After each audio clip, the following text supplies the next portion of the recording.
this is an iHeart podcast. Guaranteed human. Draft day really outdid itself this year, and now that American Express is the official payments partner of the NFL, I know draft days will always be a highlight. This year, card members could feel closer to the action at the 2026 NFL Draft by visiting the Amex fan experience, where they could test their skills and earn a personalized fan profile. Now that's membership at its best. Capacity limitations and terms apply. Learn more about Amex's partnership with the NFL at go.amex/NFL. It's cozy season, and nothing compares to wrapping yourself in a Minky Couture blanket. Luxuriously soft, perfectly warm, thoughtfully made.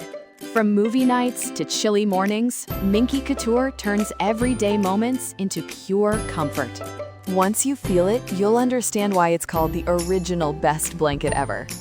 Visit minkycouture.com or a store near you and make this cozy season your softest one yet. You're about to listen to the Late Round Fantasy Football Show, which originally aired on YouTube. If you'd like to catch the show live this offseason, you can head to the Late Round Fantasy Football YouTube channel, youtube.com/@LateRoundFF. We'll be live each Wednesday at noon Eastern. Without further ado, here's this week's episode.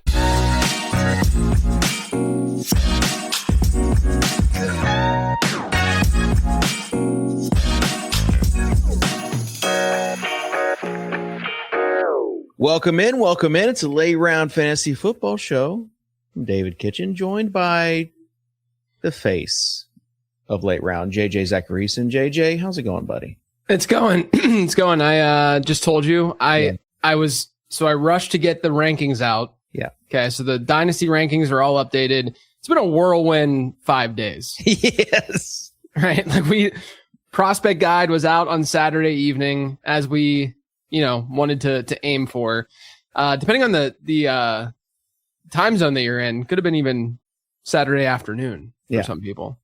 But then we got that done, had a day with the family on Saturday, and then on Sunday. And then on Monday, I did the podcast. I mean, I did notes and stuff on Sunday, but on Monday I did the podcast, 33-minute solo show. And then today I was able to finish up the updated Dynasty rankings. So, and then I got a quick, little Peloton ride in. Yeah. Hit ride. So if I look a certain way, it's because I literally got out of the shower about 10 minutes ago.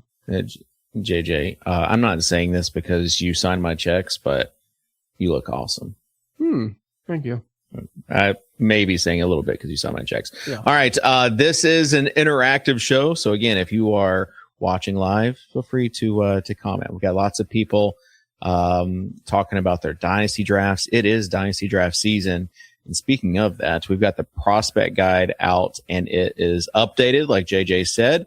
It's got rookie rankings. We also have, if you're like in a startup dynasty draft, like I am, we actually talked about another startup draft where Gadula and I could do one with some late round members, since there's already one started. We started one a while ago. It's like a $10, fun little league that I even think it might not be charity. It might be charity. I'm not even sure. I'm always the last one to pay because I'm terrible at paying dues, as you know, with the Insiders League. Yeah. I'm just really, for whatever reason, like I'm usually on top of things and I'm never on top of that. It's not that I don't want to pay. I'm just not on top of it enough. But yeah, we started that draft. That league, it's a late round league. We started it via Discord the first year that late round fantasy football existed. And the first 2 years, I had the most brutal losses in the playoffs imaginable. Should have won. I mean, just the best team the first 2 years. And then I'm like, you know what? I'm done. I'm blowing this up. So I've been blowing it up ever since. I guess it was the fact that I just had to find out that there was this league by happenstance. And I felt left out for a little bit. So it's okay. Brandon Gadula and I are going to have our own. But with that, you can join the Patreon, lateround.com, and get the overall dynasty rankings like you talked about, JJ. No more NFL draft stuff, though. I erased it from the spreadsheet.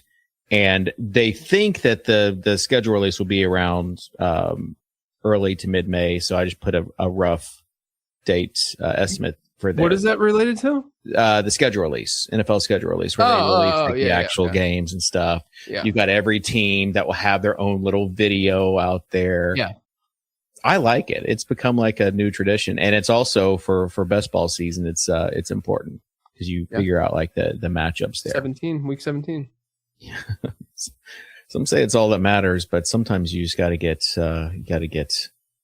lucky. Let's call it what it is. You got to get lucky to advance there. But it always brings around those conversations. Like in the grand scheme of things, week 17 is in the NFL, just like it's just another week, it's the week before, but in fantasy football, it's a huge week. It's everything. Week. Yeah. It's everything. All right. And that being said, JJ, let's get on to it. It's today's news. Today's fantasy news. All right, so let's just recap the draft a little bit, because I know you've already had a 33-minute solo. We got the draft guide out, lots of talk about big boards and everything else, but just give me your overall overview of how the draft went in Pittsburgh. Yeah, well, first off, I thought the draft itself was really cool in Pittsburgh as a Yinzer, born and raised. I lived there until I was 22 years old. Grew up there and then went to Pitt. And so it's really cool anytime I'm not in Pittsburgh to just be able to see it in the national spotlight the way that it was. And it's really cool to see how people are talking about Pittsburgh after the fact. I saw Peter Schrager. I saw a clip from him where he's like, Pittsburgh was awesome. The people were so friendly. It was amazing. And the city and like people get to see the awesome skyline there. And like, it's a beautiful, beautiful town. Like it's an awesome, awesome city. And that was really cool to see. The Eli Heidenreich pick was awesome on day 3. Like, that was a movie right there. That was probably the best moment of the draft was the Eli Heidenreich stuff. And did you see the subtle like salute that he had in the mirror when he picked up his hat and stuff? Like it was awesome. Yeah, it was great. The mirror was a cool touch. You also had the Reuben Bain, where he was so fired up. Yeah, he was ticked. He was ticked. So he was just getting down to business. He didn't even look in the mirror. He just snatched that hat off and he was ready to get to work. So yeah. So like I thought that I was shocked because I know the area that they're at in the North Shore, by the stadiums and stuff. I know it intimately. I've been to. I was very fortunate. I've been to dozens of Steeler games at Heinz Field, Acrisure. I don't think I've been there since they changed it to Acrisure. But I know that area and I'm like, oh man, this is going to be wild to pack that many people in there, but it ended up working out really well. So props to the city planners. And I've talked to people, my Yinzer friends who still live up there. And they said that it was the people of those who went, they said it was a really great experience. Now from a fantasy football perspective, which is why people are listening to this show and watching this show. It was absolute trash.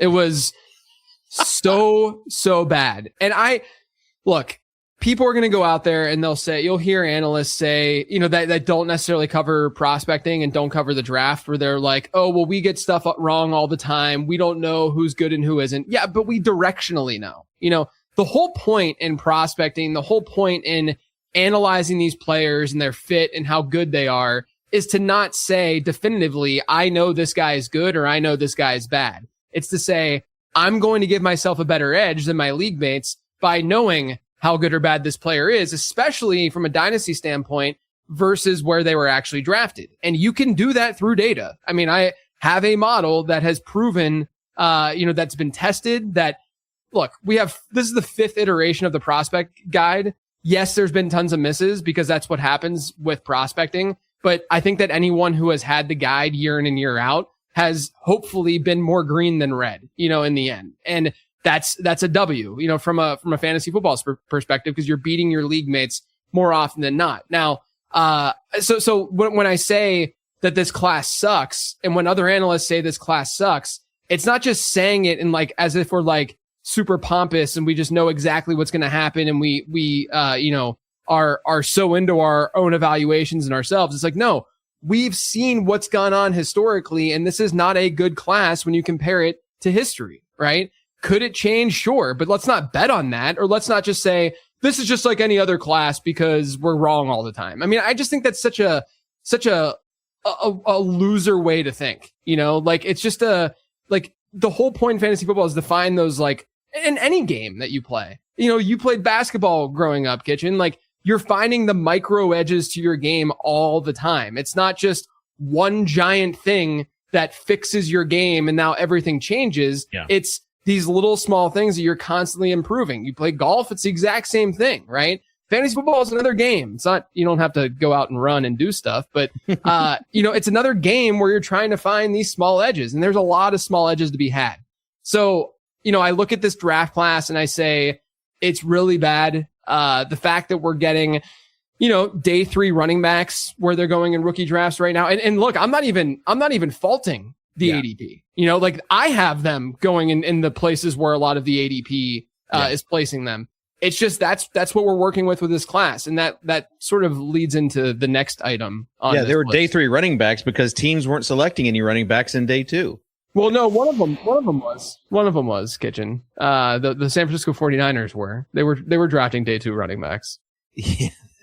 They were drafting a lot. Speaking of reaches, I will say, before we get into the reach section, I appreciate what you said on the podcast when you said, like, you were excited to dive into the prospects after the draft this year. Me too, because, like, it was it just seemed like a lottery, just as far as you didn't know what teams were going to pick where. And I'm not trying to plug the late round, prospect guide that you can get over there at lateround.com/guides. But I'm saying that this year more than ever just needed to have some sort of, what are we doing here? Well, here's the other thing. I admittedly, I don't know if the prospect guide is going to be as helpful as other years with your rookie drafts. Okay. I'll just be honest with that. Maybe that's really bad salesmanship by me, but yeah. What I do think it's going to do, and where I do think it's really helpful or going to be helpful, is in redraft this year more than other years. Like, I think because what we're going to find is, like I've said the last couple of months on this show, the wide receiver group in this class is so mediocre for how many day 2 picks we got. Remember like the chart that I did either last week or 2 weeks ago, looking at the number of day 2 wide receivers NFL mock draft database had projected us to see this year. Yeah. And it was as many as any other year that we've seen since 2011. Well, guess what? We got more. We got 17 of them on day 1 and 2 in the top 100. And so what that means is we have a lot, and none of them really stand out. Like, genuinely, there's none that are like, oh man, this wide receiver is so much better than everyone else. Whereas we get that a lot of years. Luther Burden last year was that dude. Luther Burden was very clearly the best wide receiver that was drafted on day 2, according to the model. And so we don't have that this year, which means we gotta, like, read the profiles of these guys. I mean, this is why the profile write-ups are there. And don't just look at the rankings. If you just want the rankings, you can go to Patreon and find the rankings. Like, get the guides, you can understand who these players are and where they win. And then also, when redraft comes around and we start to see that chaos kind of form a little bit more, and, you know, there's blurbs about Caleb Douglas for Miami and how he's dominating camp or whatever the case may be, and then you can go read his prospect write-up and you can say, oh, well, the prospect model was saying XYZ, his analytics look like this. Maybe I shouldn't invest as much as what these beat writers are saying right now. That's relevant in any year, but I think it's more relevant this year because things are just so freaking chaotic. Poor Miami. Poor Malik Willis. I'll say that. I'm sure we'll be talking about him a lot in the future weeks. Let's talk about another quarterback, though. Well, I want to talk about the reaches real quick. Oh, I thought you just did. No, that was just for generally how the draft was going. When it comes to, like, I have seen, there's been so much discourse. I'm saying it on here, on this show. I won't talk about it on the mailbag. I talked about it a little bit I talked about it a decent bit on the show that dropped on Monday with the draft recap, analyzing front office decision making. I think it's very, very important for people to recognize, because you're seeing a lot of, like, fan accounts out there that are tweeting about this. It's very important for people to recognize that when we talk about reaches and we talk about consensus big boards, we are not saying that a player who was very high on the consensus big board, who then goes late in the draft or way later, is then a very, very good pick. Okay. Let me give you an example. Let's say that a quarterback was projected to go 10th overall, right? Malik Willis was actually one of these players. I think, whenever he came out, or there's been other quarterbacks. Shedeur Sanders was like that too, I believe. So you look at these quarterbacks. Let's say he's supposed to go 10th overall and he goes 100th overall. Okay, you might sit there and be like, oh, Consensus Big Board had him 90 picks. That's a whole lot of value ahead of where he actually got drafted. Therefore, that player, if this Consensus Big Board hypothesis is correct, that player should far outperform, where he was drafted as a 100th overall pick. The reality is that does not happen. And you might wonder, why would that be the case when reaches, and you're sitting here saying that reaches, where if the inverse were true, if he was supposed to go 100th overall and he went 10th overall, why do reaches matter but values don't? And the reason for that is that when values occur, 32 teams are deciding not to take that player over and over and over again. So you have multiple inputs of teams saying, nah, we don't want this guy. No, we don't want this guy, right? When it comes to reaches, it's one team. It's just one. You just need one team to say, I'm going to get Tutu Atwell in the second round. It's just one team that says, I need to get Caleb Douglas in round 3. We don't know for sure what other teams thought about that player, whereas we do know for sure what other teams thought about that falling value, is that they didn't want that guy. Now, falling values can work out. Like Cooper DeJean was a falling value. I don't know exactly where his consensus mock draft, number was, but he was a falling value. He's clearly worked out, right? The point is that when you do have a reach, historically, we have hard data at a lot of positions. I'm not saying all positions, but at a lot of positions. And for me, I speak only about fantasy football positions, and I can definitively say at wide receiver, we do see worse production from those players when they're reaches. Running back, it's a little bit, but it's not a big enough deal for me to be like, you got to be like overly worried about this player. But at wide receiver, and a huge reason for that is because teams can simply say, hey, we drafted this running back in round 2 when he was supposed to go in round 4 or 5.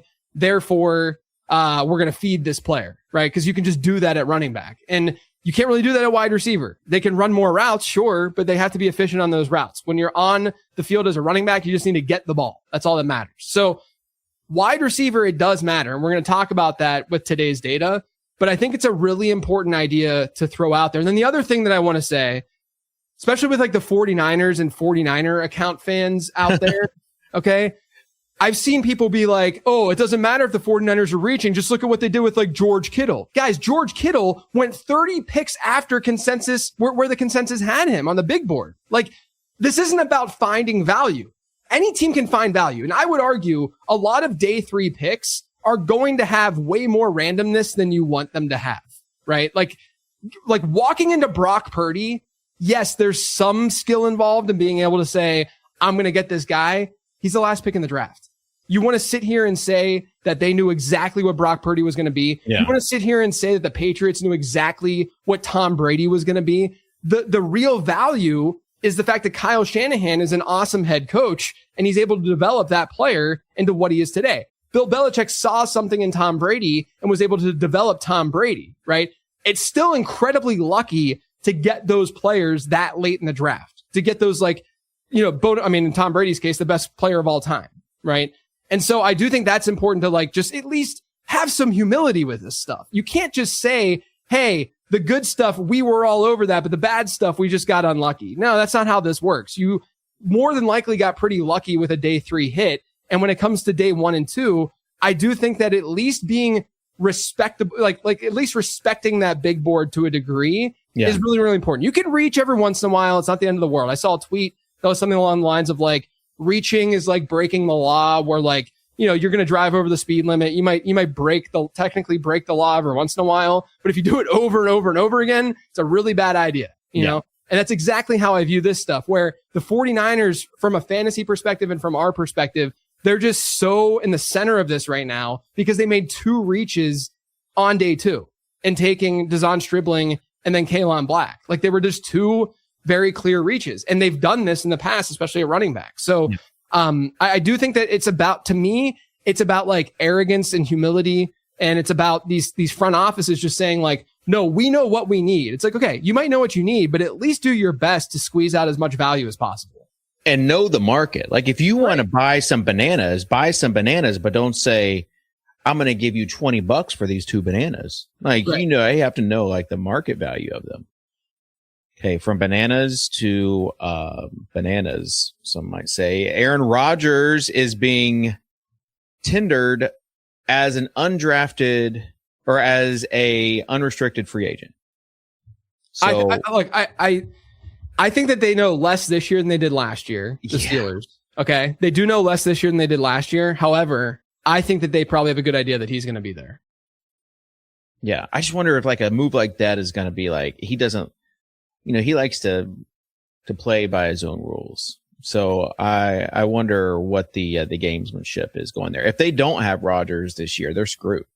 Well, they're going to have to see what they have in Will Howard and Drew Aller, but I would argue that that's not a bad thing for the franchise. Yeah, because if you're going to be bad, just be really bad. Especially this year when they have a good quarterback class next year. I will say, easy on the good quarterback class next year. If you saw the graphic from how we thought this quarterback class was going to be from last year. Okay, now you're just doing the same thing I talked about at the beginning of the show. Oh, we don't know anything about the draft. We're terrible at this. It's going to be a better quarterback class than this year is what I'm saying.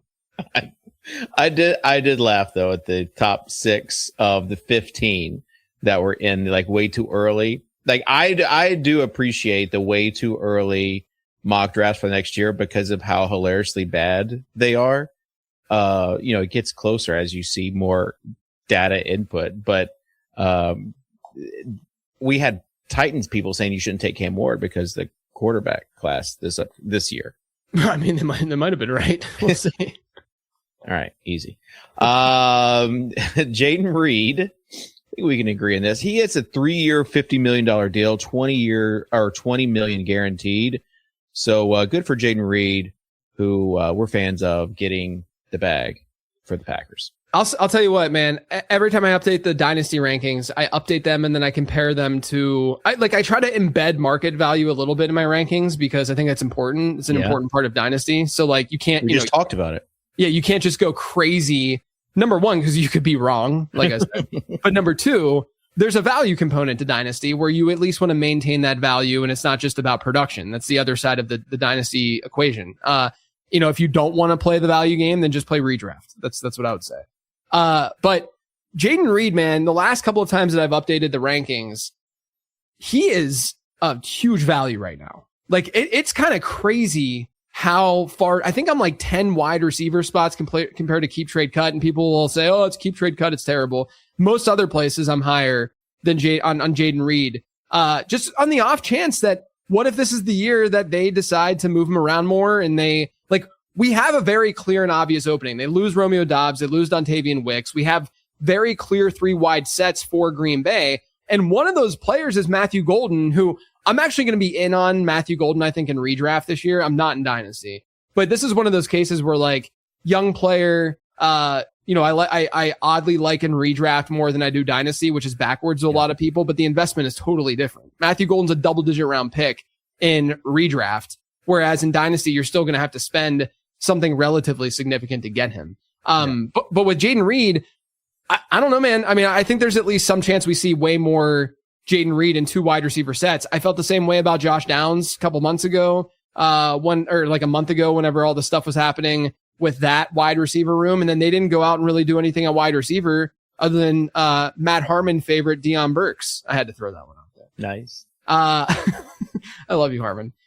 Did you see that him and Jeremiah were talking about Deion Burks on the show, and then Harmon called out the prospect? Yeah, threw under the bus. Some are saying though Burks is going to be the new Josh Downs there. Well, that's the thing. The beautiful part about Burks is that the one wide receiver that they drafted was a slot guy. That's what if nothing else, Josh Downs is an excellent slot player, and so that makes me feel even better about how I feel about Josh Downs. But Jaden Reed's the same thing. This is an offense that consistently ranks in the top half of the league in touchdowns per game under LaFleur. I mean, it's a good offense, a good quarterback, a good situation.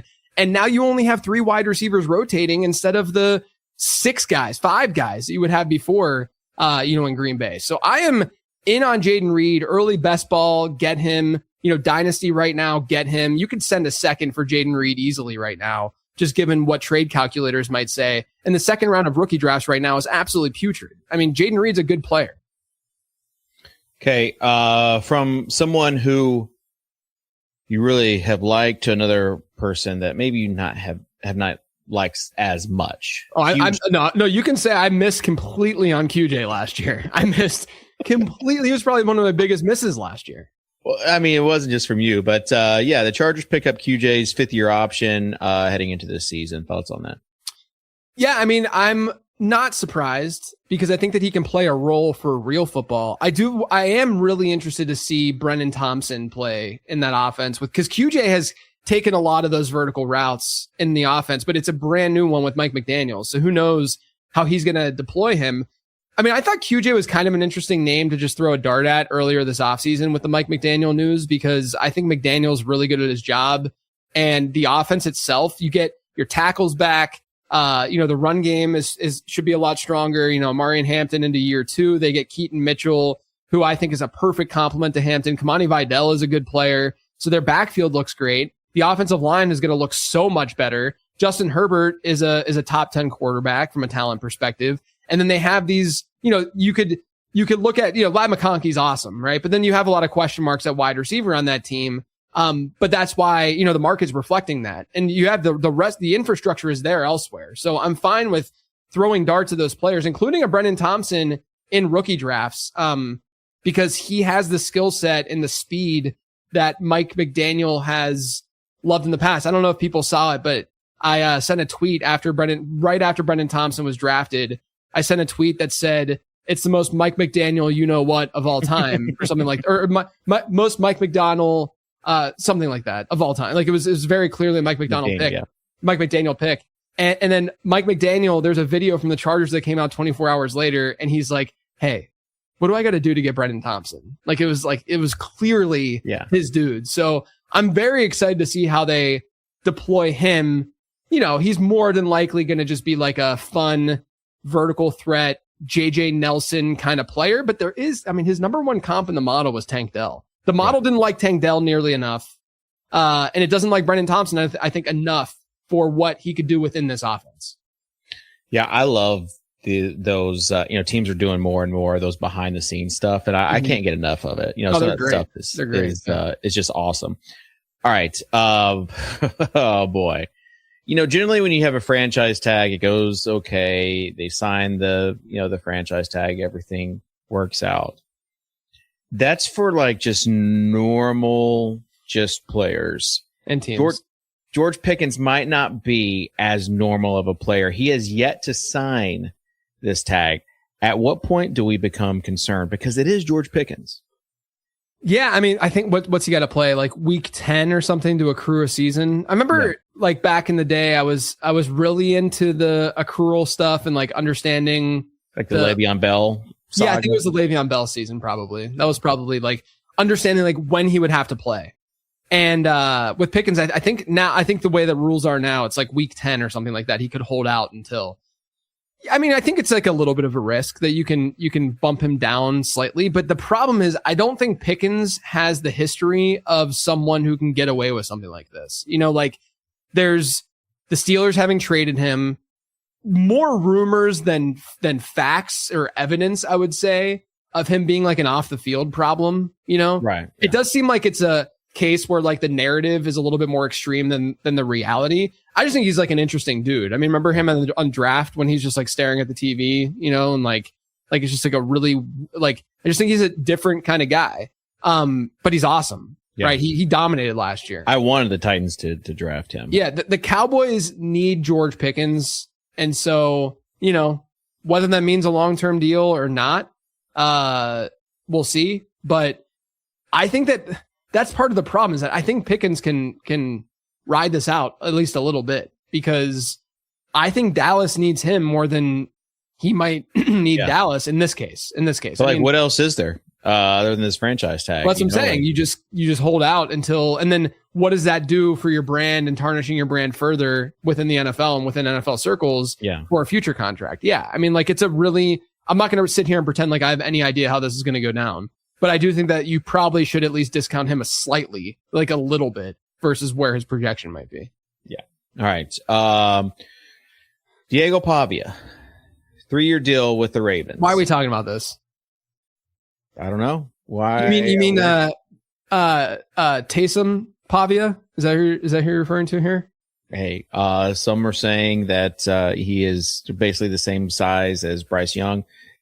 I just want to throw it out there that Diego Pavia is a winner. I think he's going to be. I think they could use him in like a Taysom Hill fashion. Yeah. He's like he loves playing football, and we have seen, he got the Shador treatment, and some of that is, I mean, he kind of got the that. Shador Yeah. treatment. What's Kind that? of. He kind of got the Shador treatment. Well, But, people loved the fact that he was not drafted. I will say that. Yeah, They but celebrate. Shador is a better prospect than Pavia. Depends on what you're looking for, I guess. Shador is in the Colorado Hall of Fame. All right. Though I just want to put that there. Also, we have word that maybe Surratt there is going to be playing slot for the Ravens. Yeah, there was a DaCosta quote talking about how they see Elijah Surratt as a good inside player. And it's so interesting. And I wanted to bring this up on today's show because early in the process, back in like January, when I really start looking at these prospects in more detail, during that time, I'm texting Matt Harmon, who I made fun of earlier. I'm texting him a lot. Like we're buddies and we're going back and forth about players. I'm letting him know what the model's seeing in these guys and he's letting me know what he's seeing with these guys. And with Elijah Surratt, it was interesting because his breakout score, I think, was like 5th or 6th best in this class. Like it was pretty strong age adjusted production. And one of the things but then he had a really high contested catch rate or target rate and I guess catch rate too is decent, but his contested target rate was really high. And then you go watch Elijah Surratt and a lot of it last year is Mendoza trusting him in these highly contested situations and just kind of throwing it up like 8 to 10 yards down the field and Elijah Surratt coming down with the ball. And then I looked at his comps in the ZAP model and his first 2 comps, like by far, were Michael Thomas and Pat Bryant, both guys who were drafted by Sean Payton. So I made the joke that Sean Payton would go after him, but obviously they weren't going to do that because they didn't need a guy like Surratt. But both those guys were players who moved into the slot and played a lot of slot and were kind of inside out players, but found homes as a big slot. Now, Sean Payton is kind of famous for making, Marcus Colston back in the day. He did it with Michael Thomas. He has these big slot players that he's not afraid to use. And Pat Bryant played in the slot a lot last year. But I could envision that given the production profile so strong, but there were some visual things that people were seeing about his separation and ability on the perimeter. It did make sense. Harmon's talked about big slots and power slots a lot. Like he thought Keon Coleman was that, and I think he nailed it. And I think that this is the same thing with Elijah Surratt. The difference is that it seems like the Ravens understand that. Yeah. And that to me is really enticing. Need that. Yeah. That to me is really enticing. They lose Isaiah Likely. They could use Surratt as sort of that kind of player in the middle of the field. Mark Andrews is older. And then they get Jacoby Lane, who I think is a very much a perimeter. He doesn't separate that well either, but very much like a perimeter presence that, as again, to say what Harmon would say, like more of a sacrificial X, in that offense. And then Zay Flowers can kind of move everywhere. So I like Surratt. I think that he deserved to be up one tier versus the rookie rankings that I published. I haven't really changed that much with my rookie rankings, not enough to send an update. And it's just so flat that it's not that big of a deal. And you can kind of read the prospect profiles to see how I feel about these guys. But I am really, really interested in Elijah Surratt's role within this Ravens offense if he is going to be a slot. All right, JJ, are you ready to get hurt again? Because Jonathan Brooks is reportedly close to 100% for the Carolina Panthers. I'm drafting Jonathan Brooks this year. I know it's going to happen. He was a good prospect. Yeah. I the model liked him. Obviously, he's just had such a hard time, staying healthy. But Chuba Hubbard to me was better down the stretch last year for sure, but still has the same red flags that he had going into last year. And those red flags pointed me to Rico Dowdle. And that was a reason that I was profitable in best ball, was because of my Rico Dowdle exposure. And so if we continue to see a big gap between Brooks and Chuba Hubbard, I will be more in on Brooks than I will be on Hubbard. I probably won't fade Hubbard as much as I did last year just because of where he goes and what's going on around him in drafts. And this is obviously, I mean, we're recording this at the end of April, so I have no idea. But I am interested in Jonathan Brooks, just given that profile. Okay.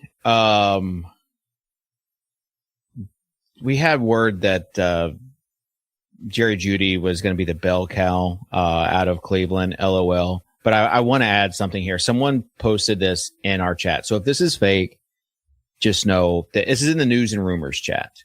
But from the Daily News there on Blues, this is from Lions Pajamas. Deshaun Watson has the inside track to be named QB1 per Mary Kay there at the with the Browns beat. Yeah, I mean, like she's usually So if she said it, then I mean, I'm not that surprised. It's not like Shedeur Sanders was that good last year, right? In fact, Shedeur Sanders was bad last year. Yeah. So yeah, I mean, like I don't think Deshaun Watson is that good, but the one thing I'll say about Cleveland and the Jets too, but more so Cleveland, is that say a lot about them. Yeah, is that Todd Monken is a good offensive coach. Like I don't even think that he's mediocre. Now, is he going to be able to be a good NFL head coach? I don't know. But from like an offensive mind standpoint, I don't mind Todd Monken at all. And so I'm at least a little intrigued about how things can shift and change, year over year for Cleveland's offense. And maybe he can get something more out of Deshaun Watson. Who knows? Okay. We also spent a lot of time. The Jerry Jeudy stuff I'm going to ignore. I don't care about that stuff. I put LOL just because that's pretty funny. They draft two highly regarded rookie receivers. But look, Jerry Jeudy could be out next year given his contract, and Cedric Tillman is a free agent. So, a lot of teams, whenever they draft, a lot of teams are looking for the following year as opposed to just this single year. Yeah. But I think the best wide receiver on that team is Casey Concepcion. All right. We spent a lot of time talking about news and notes, so time to, maybe stretch because we got some reaches we're going to be talking about next. For adults with Crohn's disease or ulcerative colitis symptoms, every choice matters. Tremfya offers self-injection or intravenous infusion from the start. Tremfya is administered as injections under the skin or infusions through a vein every 4 weeks, followed by injections under the skin every 4 or 8 weeks. If your doctor decides that you can self-inject Tremfya, proper training is required. Tremfya is a prescription medicine used to treat adults with moderately to severely active Crohn's disease and adults with moderately to severely active ulcerative colitis. Serious allergic reactions, increased risk of infections or lower ability to fight them, and liver problems may occur. Before treatment, get checked for infections and tuberculosis. Tell your doctor if you have an infection, flu-like symptoms, or need a vaccine. Explore what's possible. Ask your doctor about Tremfya today. Call 1-800-526-7736 to learn more or visit tremfyaradio.com. Today's data. All right, these are wide receiver reaches since 2016. JJ. Yeah, so I just wanted to show you guys the data. This is something I put on Twitter, and then I talked about it a little bit at the end of the show the other day. But you can see visually, these are the players who lost 4 or more points in value. Those are AV points, if you will, approximate value points from Chase Stewart's value chart, of 4 more points for their teams. So this is the thing. Dazon Stribling, I kind of feel bad for him because he didn't ask for this. Yeah. Like, he didn't ask to be the 33rd overall pick. I'm sure he's really happy, but like the dude now, like if he busts, everyone's going to be like, oh, what a huge bust. And like, there's more eyes on him. If he were a 4th round pick, it wouldn't be nearly that big of a deal. Right. But yeah, I mean, you can see 3 of the top 5 biggest reaches at wide receiver since 2016. And this is via NFL mock draft database. And I said it at the top, note to self, talk about why reaches matter but values don't. I already talked about that, so we're going to delete that. But 3 of the top 5 reaches since 2016. And this compares the actual value of the NFL pick minus where that player was supposed to go in value, right? So not just raw pick, because raw pick doesn't tell you that much. When you're looking at day 3 players and they go 50 picks higher, that's irrelevant, right? So Corey Davis and Deontay Johnson were the top 2 biggest reaches. And then you get Caleb Douglas, Dazon Stribling, and Xavier Thomas. So, you can look at this list and you can eyeball it and be like, this is not the best list. But even when you compare to how they were expected to perform like I said on that show earlier this week, the vast majority of them underperform versus expectation. I mean, you can see it. Does Fitzpatrick, one of Kitchen's faves, I'm sure. And then Caden Weejan's on here too at the bottom. The Steelers drafted him pretty early, but he's just a special teams guy. But like Jahan Dotson, Kenny Golladay was one of the hits actually. Jalen Reagor, obviously one of the biggest draft busts of our, era. Jalen Hurd, another 49ers player that they drafted. Carnell Tate's on here. Yeah. And a lot of that has to do with the fact that it's just an early round pick. I mean, Corey Davis, you could argue it's the same kind of deal. But it is a little bit, something to keep in mind with Carnell Tate. I saw a Facebook memory where I was like, Corey Davis, miles ahead of all the other wide receivers. And I was just like, I hope that's not, it was like literally the day after they drafted Tate. I will say though, Dez Fitzpatrick, I did not like that pick. You know who I liked more than Dez Fitzpatrick in the 4th round? Who's that? Amon-Ra St. Brown. Oh, was that the same draft? I don't even remember. Yes, it was. I remember clearly. So, what could have been, it's all right. Let's get on to it. It's the main event. The late round main event. I feel like we should shield some of this stuff. Some of the future picks here that are showing up on the list. All right, I'll shield it. Now you guys know. All right. We're going to look at my rankings versus current average draft position. I pulled this from Dynasty Data Lab, which is a great resource for ADP. And this is for drafts that have happened Monday and Tuesday, approximately 1,100 drafts. And this is Superflex. It's a lot easier to talk Superflex this year because there's only like one quarterback we care about, and then maybe Ty Simpson, and then a bunch of second rounders. But I'm going to talk about some of those guys later in the show. Let's compare. Okay. The first guy on this list that I think is important to talk about and call out. I'm not just going with like second rounders and third rounders. And I also didn't want to do that because there's a lot of variation with round 2 and round 3 rookie picks this year that even if I have them ranked relatively different, it's still really flat and it's not as big of a deal.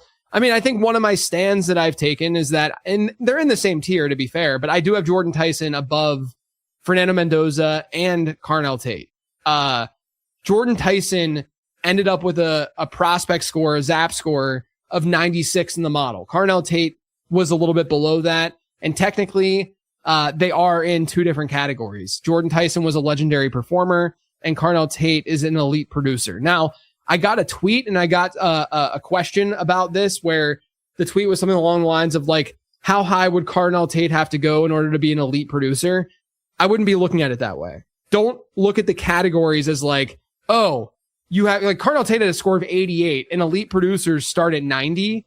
He's not far off from being an elite producer, right? So it's like those categories and those buckets are there for you to be able to quickly glance and understand how the model is generally viewing these players and what these scores and these score ranges generally mean. I could change the range of these categories and do it arbitrarily, and it wouldn't change how they score and what these players actually are. So the one thing I'll say though, I think Jordan Tyson is the better prospect compared to Carnell Tate. At the very least, I think he has a higher ceiling than him. I don't mind the fit at all with New Orleans. I talked about that on the show that dropped on Monday. And let's just talk about his breakout score, which is the number 1 driver from a production standpoint in the model. Breakout score is schedule and age adjusted receiving yards per team pass attempt. It's a score from 0 to 100. And Jordan Tyson had a 99th percentile breakout score. Breakout score correlates just as well to draft capital for top 100 wide receivers and their success in the NFL since 2011. So it's a very, very important metric. And only 9 ZAP model wide receivers drafted in the top 20 have had a breakout score above 90. Mike Evans, Sammy Watkins, Amari Cooper, Corey Davis. Okay. Some busts in there. CeeDee Lamb, Jamar Chase, Chris Olave, Jackson Smith and Jigba, and Malik Neighbors. I mean, it is that like when you hear that list, you might be like, oh, Sammy Watkins wasn't that great, which sure, he didn't have the best career in the world, or Corey Davis was a bust. Okay. I get it. Wide receivers are going we're not talking top 20 draft capital at running back where you're just going to see hit after hit after hit. Wide receivers, there's going to be a lot more variance with who hits and who doesn't. That in the context of being a wide receiver ranking, if you will, or group is a really great group to be part of for a prospect and for a wide receiver prospect. So to me, Jordan Tyson, I would take him 102 in Superflex. You could argue Mendoza if you really want a quarterback, but I do like Tyson more than Carnell Tate. Do I like him a ton more than Tate? No, they're in the same tier, but I would take Tyson over Tate if I had one dynasty. All right, let's move on to the next one. I have shielded the rest of these picks. KC Concepcion. Yeah, I had a feeling this was going to happen with Concepcion, where, I have him ranked 106 in Superflex. He goes 108, and that might not seem like that big of a difference, but it's relatively big when you're talking about just 2 picks. And he'll go after Sadiq. I think he has a lower ADP than at this moment. And I would not be doing that. I think that Concepcion is not far off as a prospect compared to Makai Lemon. In fact, the Zap model has like 1 point separating the two. I would still prefer Lemon, but I think Concepcion is a really good player. I like the fit with Todd Monken and what Monken was able to do with Zay Flowers, who, if you squint, you could maybe make the argument like Concepcion's like a better, bigger version of, but he got good draft capital. There is lots of competition, but like I said earlier, Cleveland's wide receiver room could be without Jerry Jeudy and Cedric Tillman as early as next year. Not only that, Cleveland's probably not going to be very good. And so they're going to probably go out and get a quarterback, and that could completely change the dynamic of this offense. Whereas, a guy like Makai Lemon, who I do have higher, but Jalen Hurts is probably their quarterback for the immediate future, more than likely. And we know that Jalen Hurts' offenses have been more run heavy. They have not had a single season with a pass rate over expected above 0. And so, I think Jalen Hurts as a quarterback is probably better than anything Cleveland's going to get, like from a median outcome standpoint. But at the same time, I think Concepcion, could get a better quarterback eventually on that team. And, also, could just be the best in the number 1 target on his team. Whereas it might be a little bit more for Makai Lemon to climb with Devontae Smith. I'm not making the argument that Concepcion is better than Lemon as a pick, but I am making the argument that they belong in the same tier. And I am making the argument that KC Concepcion's a little bit undervalued. Okay, let's get to the next one. This is fun because I don't even remember who's next. Antonio Williams. Antonio Williams, a guy that I drafted in the late round league right before we hopped on this show. Yeah, because I have Jaden Daniels, so I was able to stack him up. Antonio Williams is a really interesting player to me because his analytical profile is solid but not outstanding, because he started producing really early in his collegiate career at Clemson, and then it just never got significantly better. Now, we talked about Antonio Williams. You remember, like a month and a half ago, maybe? Yeah, you liked him more than consistent. Yeah, compared ADP, best ball ADP to my rookie rankings, and he was the biggest gap in terms of my rookie rankings pre-draft, liking Antonio Williams more than where he was going in redraft. And I still like him more because the landing spot is super interesting. His top comp in the Zap model was Ladd McConkey. Now, McConkey had a better, open the hood, look at his yards per route run, look at his per route run numbers that aren't going into the Zap model. Ladd McConkey looked better there.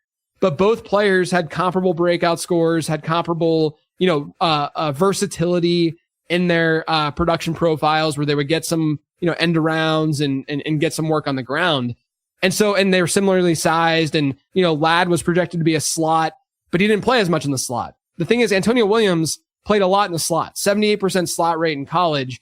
That's a little bit harder to project. With McConkey, it was like, okay, he might not have played a ton in the slot, but he's a smaller dude, so we're going to project him for the slot. But at least he had more experience playing on the outside. Antonio Williams doesn't have as much of that experience. There's much more of a projection that has to go on here. But they've already come out and said that he could play slot and Z opposite of Terry McLaurin in this offense. And right now, when you look at the offense, they don't have anything outside of those guys. Now, Brandon Ayuk might sign there. We'll see.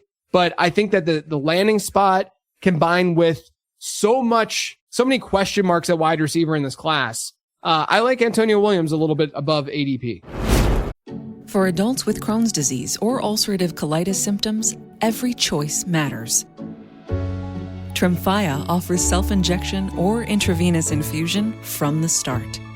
Tremfya is administered as injections under the skin or infusions through a vein every 4 weeks, followed by injections under the skin every 4 or 8 weeks. If your doctor decides that you can self-inject Tremfya, proper training is required.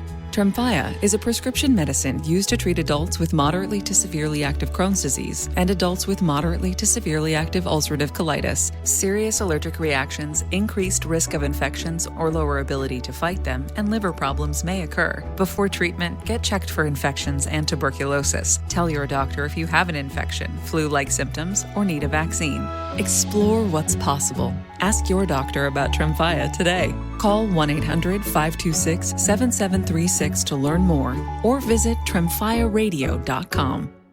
All right, JJ, this next person, man, there are going to be possibly some accusations here. Yeah, maybe. Because you have Jeremy Bernard. Is this a homer pick? No, look, this would you have had Makai Lemon there? This is a pick that I just find interesting. Like the model doesn't mind Jeremy Bernard, doesn't love him, but doesn't mind him. Saw him as like a comparable prospect to Denzel Boston, two different types of prospects, but from a score perspective, he goes in like the late seconds sometimes. I think people are being really short-sighted about this landing spot for Pittsburgh, where number one, Mike McCarthy's actually favored slot receivers in his history, so that's good. Number two, I think that he can play both inside out, but he's definitely going to start in the slot with Michael Pittman and DK Metcalf there. But they have an out in both of those contracts as soon as next season, right? So it's just an interesting profile, especially when you give some of his production metrics some context. He played at Michigan State, and when he was there, he played with Keon Coleman and Jaden Reed. He then played in Washington with Jalen McMillan, Rome Odunze, and Jalen Polk, and Denzel Boston, by the way, where he had a better yards per route run than Denzel Boston on that team. And then he played with Ryan Williams. I mean, like, he's played with legitimate wide receiver competition, and he still put up respectable numbers, despite that. So I think Bernard is, in most drafts, he'd be like a late second, early third, maybe even, but at least like a late second, rookie pick. And now he goes 205 on average, but I've seen him go even way later than that. He's probably not going to dominate. He's probably not going to be a stud, and maybe that's playing a role here because I don't think that he's going to be like a super high volume and highly productive player. But if you need like a floor, if you're in like a deep dynasty league, I think Jeremy Bernard makes a lot of sense. Where you have like a lot of guys you're starting in your starting roster. Okay. Well, at least that will be the last Steeler on this list. Oh, wait. You've got Carson Beck and Drew Aller, which I agree with this take. Yeah. So look, the Drew Aller thing, I have him ranked lower in my dynasty rankings now. Like, I'm getting my rankings out for the prospect guide like immediately after the draft. And, it's hard to like, there's no consensus at all. I'm putting those rankings together without knowing what anyone feels. And then on top of that, it's just there, like, things can change as I start thinking about this stuff. Carson Beck, though, I think he's going to get a start this year. Like, I think he's going to play at some point this season. Yeah. And anytime you see that in Superflex, that becomes valuable just naturally, right? With Drew Aller, this is a Mike McCarthy situation. It's a brand new coaching staff. They didn't draft Will Howard. So maybe they'll be able to work with the tools and stuff. But yeah, I mean, like, I think Aller probably should be more third round, but Carson Beck to me in Superflex should be a second round pick because the opportunity cost in getting a player like that is so small given this draft class. Yes, the hit rate for him is so small, but I also think you're going to potentially gain value with Carson Beck towards the end of this year, and you could flip him before the offseason starts when Arizona's probably not going to be a very good team and they're going to be linked to a bunch of quarterbacks in next year's class. Yeah. Beck not only has an option to like start later in the season, he could start at the beginning of the season. Maybe, I mean, especially with the Jacoby Brissett stuff. Right. I mean, I'm not going to expect that to happen, but I think that he, like, I wonder if his over-under starts this year is 0.5, I'd take the over. I think it's more than 0.5 from what I saw. We'll have to take a look at that. All right. Next, we've got Eli Raridan. There was a lot of smoke that the Patriots were going to take Stowers in that second or at the end of the first round. That did not happen. They get Eli Raridan, though. I'm kind of shocked by Raridan's ADP. I am too. I drafted him in a few drafts, in a few best ball drafts afterwards in the late rounds too, just because like You got an aging Hunter Henry there, and this guy is a pass catching back or pass catching tight end. You also don't have like the most robust wide receiver room. I mean, they're going to get AJ Brown. I think Romeo Doubs, those two can play in 2 wide receiver sets, but they have Kyle Williams and Kayshon Boutte, where there's rumors that they're trying to get rid of Boutte. They have some slot guys and like Chisholm and Demario Douglas and stuff, but none of them are like scary, right? Even Romeo Doubs, I don't think is that scary of a wide receiver. Like that was my take when they signed him. It's just like, it's uninspiring. Like I think he's a good, solid wideout, but from a fantasy perspective, he's not going to command a 25% target share, even if they didn't get AJ Brown. But now they get a player in Raritan who, look, his 40-yard dash, 80th percentile among ZAP model tight ends. Height adjusted speed score, 84th percentile, which is one of the metrics that goes into the model. His best season in yards per team pass attempt, 71st percentile. His breakout score, which is age and schedule adjusted, 74th percentile. So he was productive and relatively athletic. And now he's on a team with Drake May, and Hunter Henry's a free agent next year. So to me, Eli Raritan's the tight end 3 in this class. I have him behind Kenyon Sadiq and Eli Stowers. And I'm a little bit surprised that he goes as late as he does in rookie drafts. All right, let's package these next 2 together. We talked about the reaches earlier, Kalen Black and De'Zhaun Stribling. I'm shockingly ahead of market on the 49ers guys. And I don't mean that as in go out and get them. I just mean I want to talk about this for a second because it's a little bit strange because I don't think either of them are very good prospects. But this is just the nature of this class where I'm going to let draft capital situation, whatever the case may be, influence this a little bit because the opportunity cost is other players who I think aren't very good that, are in worse landing spots, right? So with Kalen Black, my rank is in the middle of the 3rd. His ADP is the early 4th. And then with De'Zhaun Stribling, I'm about 3 spots higher than where he gets drafted, right? With Kalen Black, I mean, if you want to just like shorthand this and explain why I wouldn't like him long-term or don't love him, he's a 24.5-year-old running back that has good size, but does not have a receiving profile, or at least a strong receiving profile. Those are both big red flags. But again, this class sucks. Not only that, Kyle Shanahan has a really bad history with these running backs and these guys that he takes in round 3. So like overall, yes, Kalen Black, very scary, but you get to a point where the opportunity cost is a lot of scary, like irrelevant guys that I just don't have any hope for. So I'm just calling that out and that, at least the situation's good. De'Zhaun Stribling, let's talk about him for a little bit, because I think he's a little bit more enticing as a prospect at his position than Kalen Black is to his, because a lot of the day 2 wide receivers, I've said this a million times, had pretty crummy analytical profiles. They're not profiles that I'm jumping for joy over. Even like Chris Bell. I think Chris Bell has an interesting ceiling. I ranked him pretty high, but I also recognize that his overall analytical profile is not that strong. Jacoby Lane, it's fine. It's just not unbelievably strong. There's just dudes, it's one wide receiver after another who just have these kind of like uninspiring analytical profiles. So can I sit here and say a 50th percentile breakout score is better than a 31st percentile breakout score? Yes. And that's why I ranked a lot of those guys ahead of a De'Zhaun Stribling. But can I sit here and say that there's such a significant difference that you absolutely have to take those guys over Stribling? No. Like realistically, a 40th to 50th percentile breakout score, it's better, but it's not so dramatically better that you have to absolutely make that choice. And then you layer on, the situation that he's in is not bad. And the draft capital he got was excellent. And you can understand why you should throw that dart at the end of round 2 and into round 3 on Stribling in a Superflex league. With that being said, let's look at the negatives. Since 2018, top 100 draft picks, greater than 22 years old. Stribling is over 23. I think the chance of Stribling hitting are very small. So this is a top 100 pick, older than 22, less than a 40 breakout score, and less than a 2.0 career yards per route run rate. I'll just read the list. Dante Pettis, Jalen Hurd, Miles Boykin, Terry McLaurin. He's always the outlier of outliers when I do these queries. Van Jefferson, Velus Jones, Michael Wilson, but he was also very easy to acquire before this past year. Took him a minute. Xavier Legette, Jalen Polk, Ricky Pearsall. Has he done anything yet though? Savion Williams, Jack Besh, Caleb Douglas, and Dazon Striblin.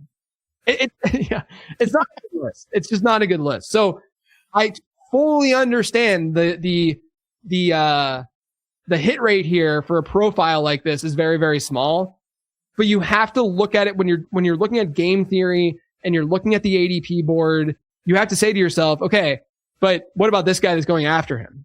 Is his hit rate very high?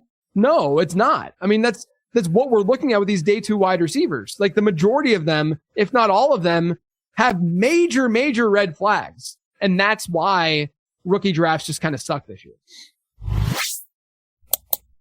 All right, let's say goodbye, JJ. I did go back and look, and sure enough, Deshaun Watson, that report was true, that they think that he has the inside track to be QB1.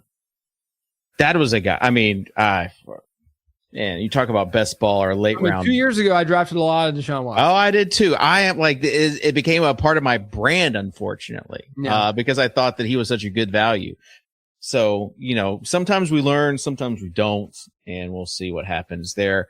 I will say, though, we've got the late round newsletter that has been going out. It's free, lateround.com. You can go there to sign up for that. You can also go to lateround.com for the Patreon link to join our community, get in the Discord. And then we got the prospect guide over there as well. JJ, do you have any final thoughts? No, look, there's content everywhere, right? Yeah. I don't even mean for late round fantasy football, but in general. Like, I get that there's content everywhere. I can at least tell you guys that I try to be as thoughtful as I possibly can with the prospecting content. Like I said at the top, things are going to be wrong. That's just the nature of prospecting, but we want to be directionally right. And I know that the model is really strong. And I feel good about what we did. I feel great about what we did, with the prospect guide, getting it out on Saturday night. We worked really hard in doing that. And I hope that it really showed. And then, shout out to Gadula again. Yes. I know, he did great. And this was such a clutch year to have him help with tight end profiles. Yeah. Cause the tight end stuff was just crazy. So he did an awesome job writing up or rewriting up. He actually wrote up every single tight end that was drafted. There were a lot. So he crushed it. And I'm really excited for what we're going to be doing with late round, because I feel like this is kind of like a turn the page moment with the football calendar. And I'm incredibly excited for what we're going to be doing with late round fantasy football. And you guys are going to see a lot of that over the next 2 or 3 weeks, hopefully. Little teaser from JJ. So make sure that you are following us on our socials. Got a lot of fun stuff coming up, JJ. It will be a very fun off season. So we appreciate everyone for tuning in, for being interactive, and we love you all. We love you all, and we'll see you next time here on the Late Round Fantasy Football Show. Peace.